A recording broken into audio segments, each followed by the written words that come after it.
to see what God might do for us and through us to make his name great in our land.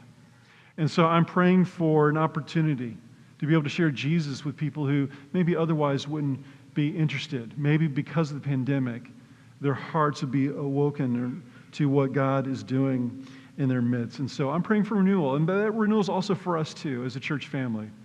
So some things that I've been thinking about that we'll share along the way here in the springtime, just about what it means to be a church family. And things that we took for granted for worship. We don't take those things for granted anymore. And so I think we have some amazing opportunities as we go into the springtime, God willing, based upon what's going to happen with the pandemic numbers, for us to kind of be renewed as a church family after 13 years. And so more on that to come. At this point now, I'm going to turn it over to a number of people. We are going to begin with Greg. Greg has been wonderful. He's sort of been a financial advisor to our session as of late. And in the last several months, Greg has a skill set and an interest with helping us think through our finances and helping us be faithful with your giving to be good stewards. And so basically, Greg, I invite you now to give us a stewardship report of our finances for this quarter. Well, thank you, Scott. I appreciate the introduction. And for those who don't know who I am, my name is Greg Siegel, and I've been helping out the session primarily to assist with a lot of the work that Dan did regarding the finances while he's on sabbatical.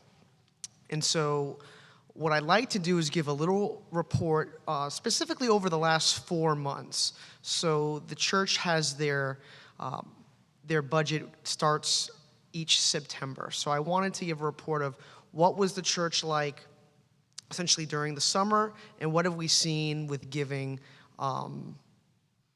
in these last 4 months. And so if we have the slide up.